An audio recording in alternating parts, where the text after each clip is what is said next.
I'm delighted to be here. I mean, Pat said, when he first invited me, the first thing I said was obviously yes. GAA, Gaelic Games, your community that you've developed, I think has been fundamental to the future of youth sports, certainly here, and is a lesson that we in England need to follow much more closely than we probably do now.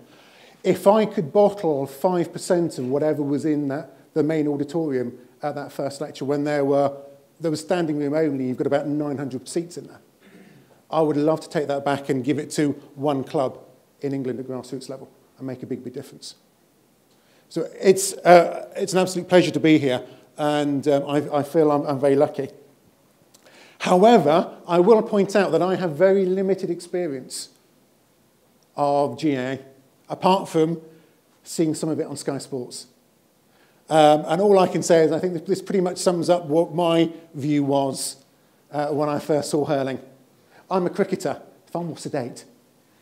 Okay. It's a bit of willow, which is fine. It's slightly different, admittedly. But yes, it's ever so slightly different. So it's an absolute honour to be here and to talk to you guys. What I'd like to do is talk about this context of a biopsychosocial approach to sport and look at this with the challenges that GAA has got in the 21st century. Get you to start thinking, start reflecting back. One thing I've realised since I've been here, since about 9 o'clock this morning, is actually how much you take, or possibly take for granted, what you've got here as a structure, as an organisation, that we don't have anything similar in England.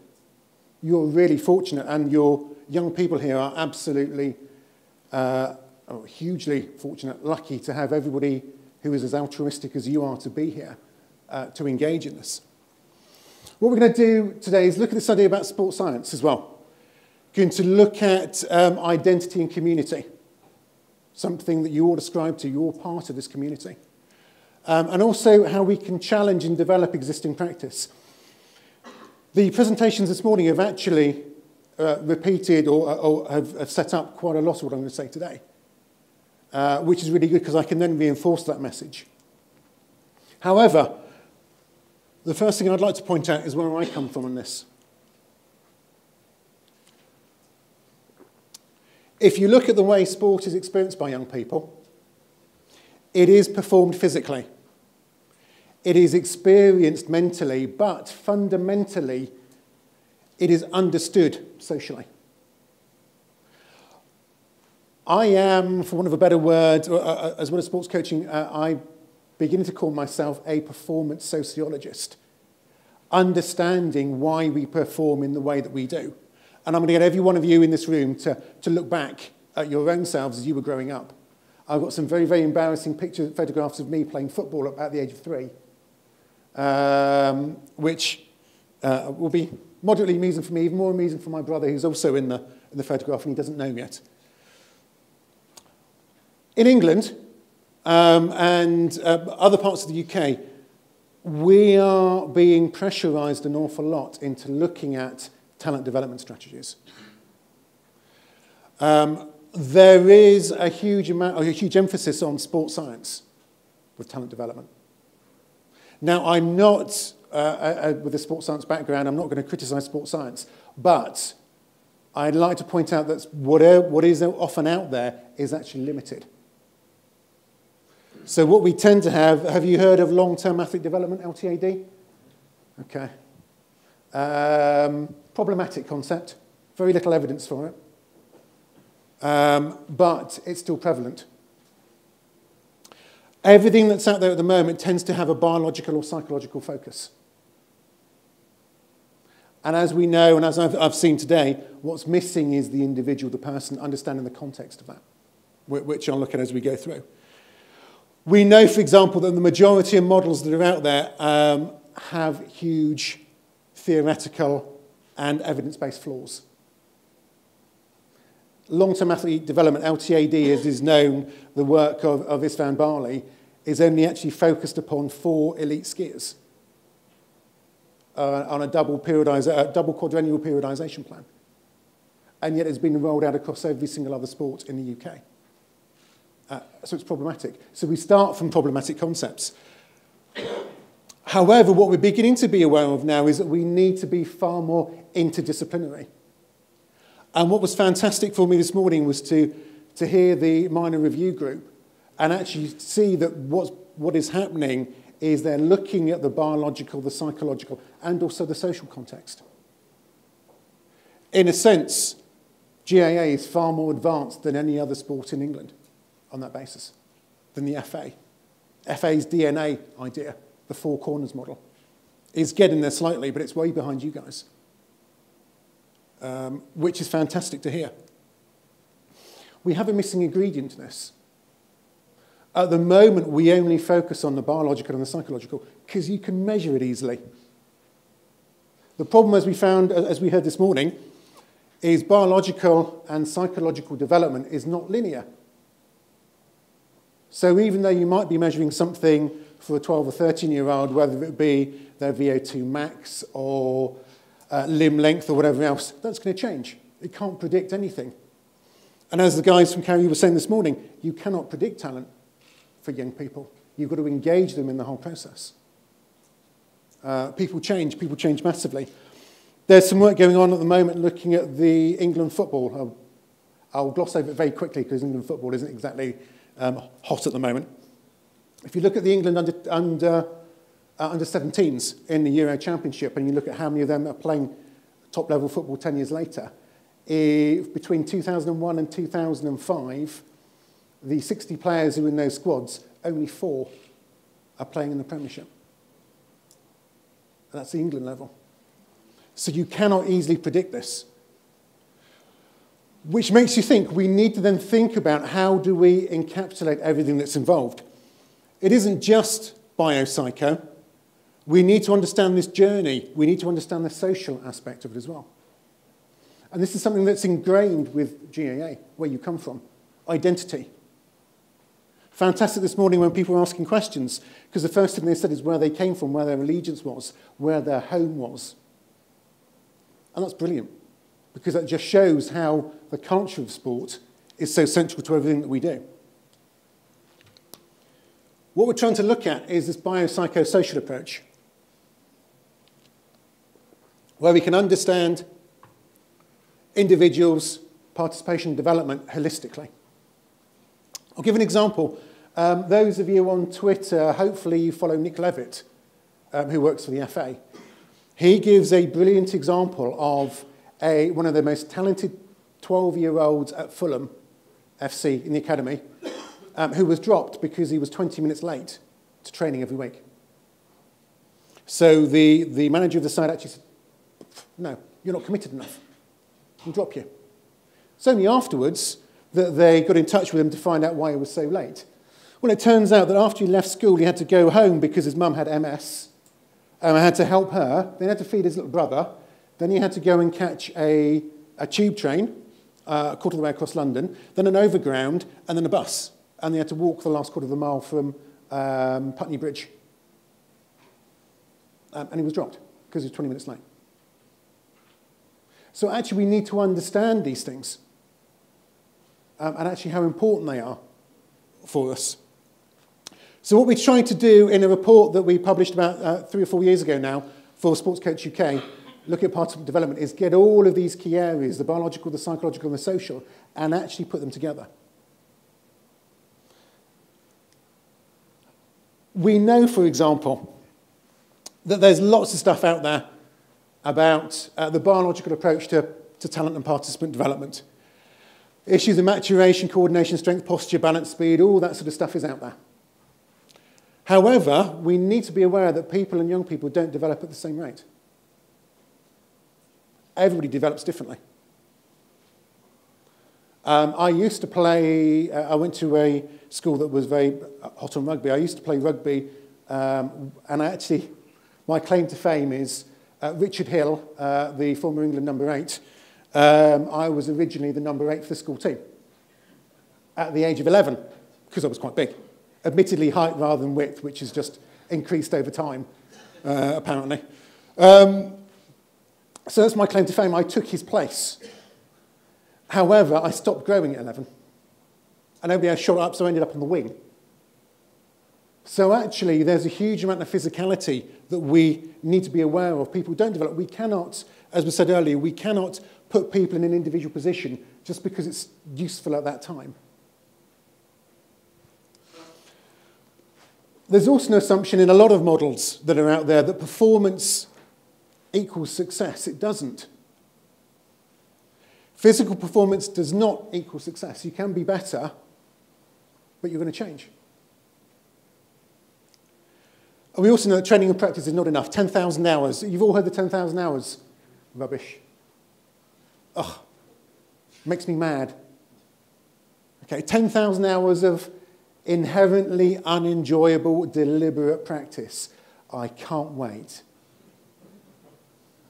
A lot of the stuff that's out there and a lot of the pseudoscience and the faction, as we call it, talks about this idea you've got to work hard, you've got to practice really hard. Okay, it doesn't guarantee you success by any means. Far more complicated than that. We know a lot about the psychology. We know you've got mental imagery, attitude, motivation. We know all this stuff is out there. However, what we fail to recognize and fail to think about, particularly for young people, is psychological state is not linear. We have good days, we have bad days. We don't develop in the same way at the same time at the same rate.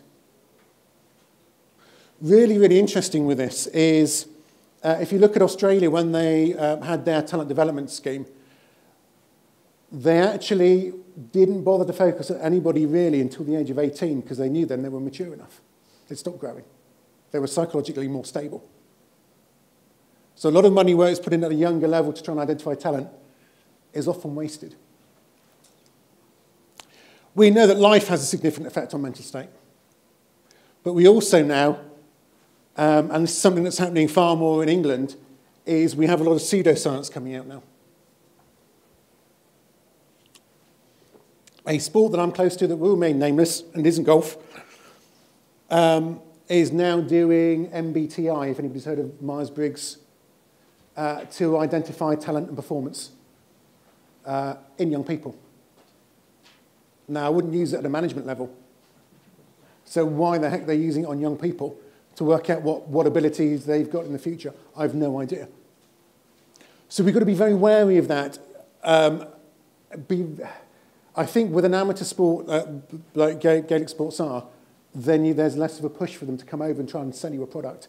But beware flashing package or brightly coloured packages that people try and sell you.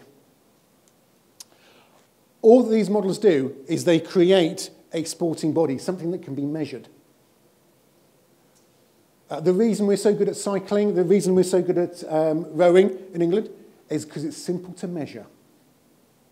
Takes away all the characteristics you need about an individual. You can measure limb length, you can measure a strength, you can measure VO2 max, it's simple. So yes, we are good at winning gold medals for sitting down and doing some exercise. We'll probably win even more medals, I think, at a young age once we bring in PlayStation games into the Olympics. As was it they had a PlayStation promoted a few weeks ago. But who knows? What we actually need to do is start thinking about this idea about social. Think about how important that is. Everybody in this room is involved in Gaelic sports, is involved in coaching, was a player because of social situations. Okay, and it's understanding that and putting that into a narrative context that becomes really important. And we'll move on to that shortly. However, even though we produce this model, we've published it in about 4 or 5 different articles and papers, I think we've got it wrong. I actually think that rather than having 3 parts to this, I actually now think that the biological and the psychological happens within a socio-cultural setting, where you are. Because where you are will dictate what opportunities you've got. That will dictate how easy it is to get to training, coaching, working with other coaches or other young players, the school you went to. Think back, how much of what you do now is dictated by the school you went to? Because they played a certain sport. or where you lived. How many of you in this room lived within a mile of a sports facility? Quick show of hands. Okay. Yeah. It's obvious, really, isn't it? That the closer you live, the more engaged you're going to be, because it's easy to get to. So what does this all mean? Okay, what it means is we need to think beyond the biological and psychological. We need to take into account the holistic view of all our young athletes. Understand them as individuals. There are some great schemes going on in the southwest of England, where what they've worked out is where you have a really talented young cricketer who comes from a family where divorced parents, somebody else is actually helping give the lifts and engaging with them that way, thinking creatively about support networks. We need to understand young athletes in order to support them. The review group mentioned earlier on about this idea that when a coach noticed somebody wasn't in the mood for training, they gave them some time off. Fantastic. These are individuals, these are people, they are not just bodies. We also need to remember that sports science is not the answer. No matter how many machines you've got that go ping and give you lots of numbers, my God, I've worked with the PGA, the golf coaches love numbers. The more minute the number can be, the happier they are. It's staggering. What we need to do is actually remember our roots, where we come from, and where, therefore, the young players we're working with also come from. A lot of this comes in, and again, this was mentioned earlier, the problems around dropout. Jack Richards, one of my master's students, did an excellent thesis, which is available online if anybody wants to actually access this, on dropout in elite youth rugby. Really interesting, because what he discovered was, yes, there are a number of reasons for dropout. Injury, changes in personnel, that coach didn't like me, he wanted to play me in another position, or somebody else came and took my position. Changes in personnel actually caused dropout. What he looked at is actually this became, therefore, a disruption to a family. I'm not going to mention it here, but some work we've been doing with the PGA, we've profiled around about 2,500 PGA professionals. In England, those are Category 1 golfers. 95.3%, I think, come from a traditional nuclear two-parent family. So the effect of parents and parents being together on sporting opportunities are absolutely huge. Bearing in mind the UK national average is around about 60%. So it becomes really problematic when you start thinking how important the family can be. One thing he noticed in this was that all of the young players talked about the club as a family unit. Lots of other issues, playing to please parents, family, playing to remain in the family. This notion of identity becoming really important to them. What he did find, and I'll be fascinated to hear more about this afterwards from your own experiences, was actually the consequences of this dropout, however it happened, meant that they actually missed out on the social atmosphere. One of the quotes in there is actually one of these young players said, I think he broke his leg. He went back to the club, but he couldn't face it because somebody had his seat in the changing room. He said it was like a bereavement. And that's a real pity, because these are the sorts of people who can come back and engage. Loss of camaraderie, desire to play again, obviously, gaining other activities, feelings upon return to the club. They actually felt like they were being alienated as young players because they were no longer part of the gang. So this idea about belonging, this idea about social capital, cultural capital, having a role and position is really, really important in team sport with young people. From what I've seen of Gaelic sports, what I've heard today, there's a huge amount of camaraderie, there's a huge amount of sort of family ties, family links to sport, which is great. Now, what I'd like you to do just for a second is have a think about your own developmental narrative. And think, if you've had this story, The kids you coach have this story as well. The kids you engage with. How many felt that their club was also a second home? Being honest, anybody think their club was a second home? Felt as much at ease at their club than you did as you were at home? Few people. Idea of an extended family. How many of you are still in touch with the coaches who coached you when you were younger? You might call them aunts, uncles, whatever, grandparent figures. Yeah, the playing field is a back garden of nurture. How many of you played sport in your back garden? Yeah, we all did. It's no different to playing on a field, just a different environment. I'll talk about that a little bit later on. Obviously, soul and heartbeat of your community, clubs are. This is where I think the GAA has such a huge positive influence than it does in England. We are losing, for all of our sports clubs at grassroots level, this idea about community. Becoming far more transient. Kids turn up and play and then go. There's nothing more to it, which is a real, real pity. And then this is where you would have created your social and cultural capital and why you're here now, because of those experiences. And think about it. Those are the experiences the young people will have that you're now coaching. We are only custodians of the game. We need to pass it on in the future. The other thing that I think is unique for GAA is actually multi-sports and multi-skills. One thing we're pushing in England at the moment is we need to have more multi-sport clubs. At the moment, we have too many single sport clubs, football or cricket or rugby. Not only is that problematic, it's also a huge waste of money, waste of resources. So we need to start thinking more creatively. But what is a sports club? I mean, I don't know about you, but from my understanding of GAA, that sums it up. A place where young people can learn sporting skills in a safe environment, and a place where young people can learn about the climate and culture of sport and society. Is that a fair summary of how you would look at a club, grassroots club? Interesting, it's not from England. This is work that's done in Europe, where they have multi-sport clubs, where they have clubs in the same format as you do here. Far more community-based. All of this is from Belgium and Holland.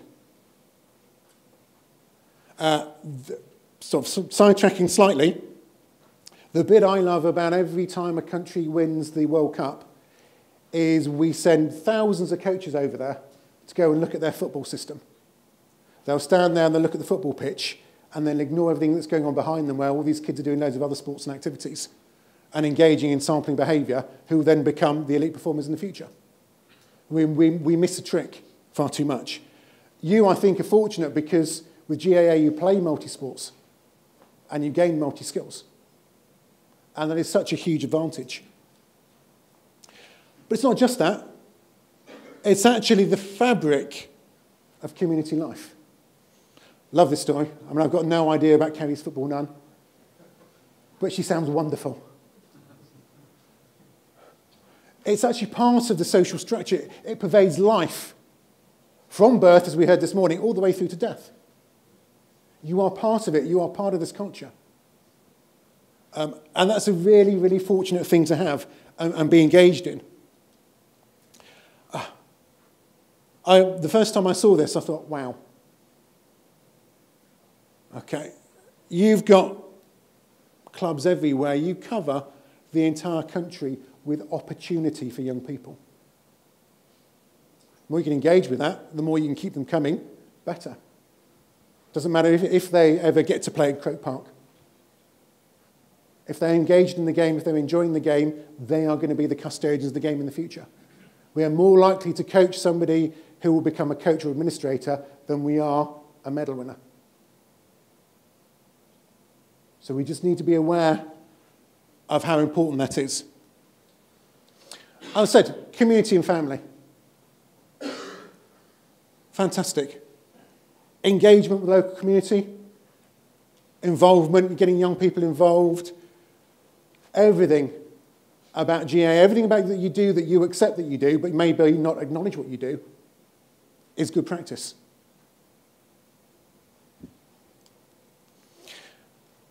one thing for my PhD, I looked at a sports club and I was trying to identify how it was a community. One of the things that struck me when I was doing that was actually club practice and family practice are actually very similar. What you do, how you behave, how you act, how your club acts and reacts is actually almost identical to that of a traditional nuclear family. How many people would say they have a family club? How do you define family club if it's not all of these things? Support and care, nurturing, socialization, social control to some extent. Support services of coaching, motivation and morale. All of these things actually reflect what a family is, what a community is, what a parish is. And it's all ingrained. There are some key things. A lot of these have been mentioned, and I know time's moving on. The importance of identity is actually, for me, even though there are debates about whether identity is really, really important in this, is actually key for young people. Give them social and cultural capital by playing for a club, by being recognised.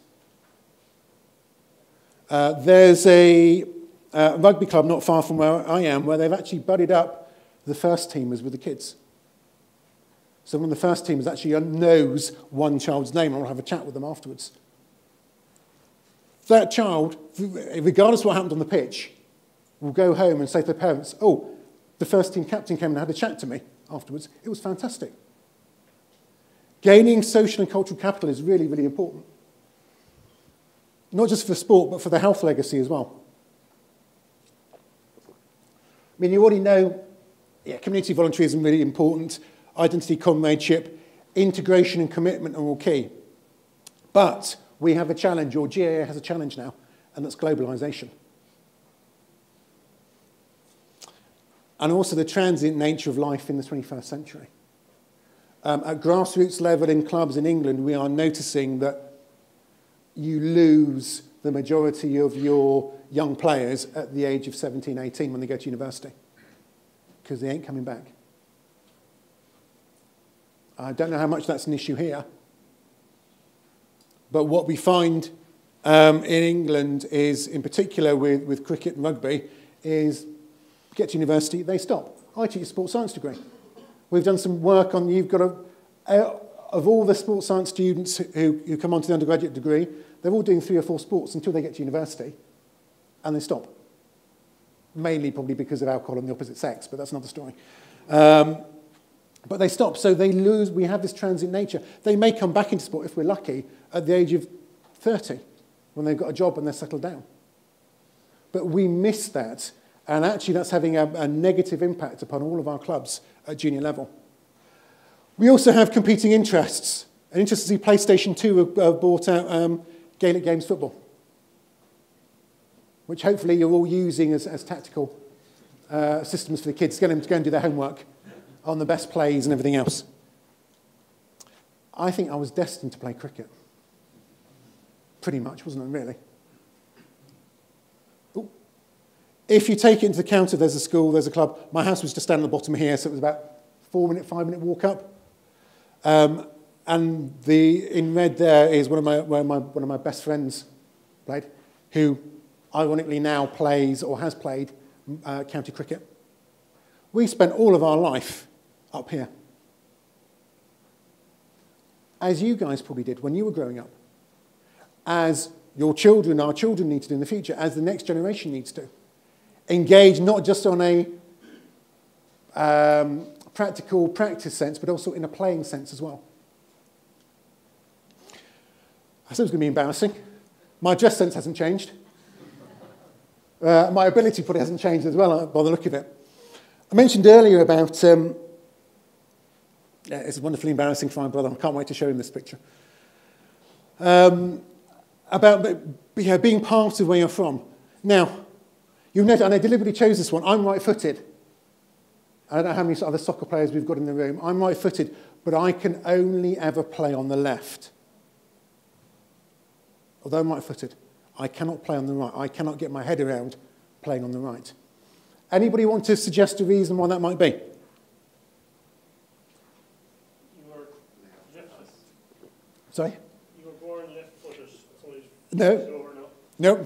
Good try. The layout of your house. Absolutely right, the layout of the garden. I probably need some therapy for this. I'm sure I do. You probably can't quite sit in there. We've got our house here. We used to play this way, so that's where the goal was, and also where the cricket wicket was. My dad's prized greenhouse. If I played on the right, yeah.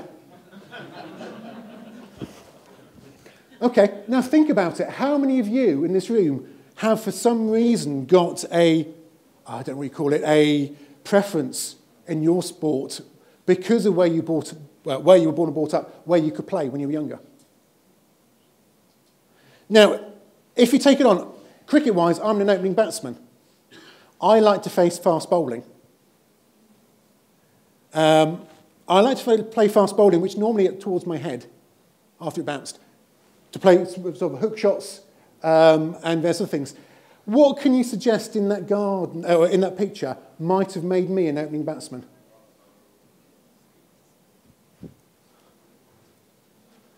A brother who's 7 years older than me, who wanted to knock my head off. So again, think about this. Think about actually there is connection with the social. There's no way I was genetically gifted to play right-footed on the left. It's not possible. There's no one who's genetically gifted to be able to play a hook shot. But it's all part of this wider story about how this affects you, how you do particular things because where you were and where you were born, and therefore the children that you deal with, the young people you deal with. It's actually far more important than that, I think, because whilst we talk about sport being in your blood and in your DNA, if anybody follows any of the sort of the history stuff that's going on, they now have forensic chemistry that will look at what is in your bones, your isotope. So in generations, 100 years, 200 years' time, when they excavate your bones and they try and work out where you're from, they'll be able to tell where you were born and brought up because of the makeup of your bones and the type of isotopes. So whilst we might talk about blood or Gaelic games in your blood or it's your DNA, I actually think it's far more central to that. I actually think it's actually in your bones. And it really is. It's your community, it's where you come from. It may be played at parish level, it may be played across the country, but it's actually central to who you are, which is why GAA survives so much, is why we need to nurture that in the next generation. We need, therefore, to have a developmental biopsychosocial approach to club development, long-term club strategy, acknowledgement that youth talent develop at different rates. Communication between athlete and coach and parent, understand the athlete as a person, create social networks, but long-term development for every single participant. Absolutely crucial. We have some developmental thoughts as well, and this was done before I saw the presentation this morning. If I could spell engagement. Engagement and sampling over specialisation. There's research that's published. I've published an article on it myself where the more sports you play at 13 and 15, the more likely you are to be elite at 18. Not the view of football. The younger you are, the earlier you start, the more likely you are to make it. Sorry, no. Ain't going to happen. We need to look at this idea about social pressure and burnout and adult-based pressure, which I mentioned earlier. Look at this idea about globalization. Whether it's global, it's still local. Need to explore, interesting one, need to explore strategic sampling opportunities. We know, for example, if you want to be a good golfer, we know what other sports you also need to play. If you want to be good at hurling, what other sports do you need to play at the same time? Can we be strategic about what we offer? Can we look at more partnerships? Bottom point, GA is effectively a multi-sport, family-focused, community-based club, and I would love to have that historical model in the UK because that's what we're missing. Just wondering with time.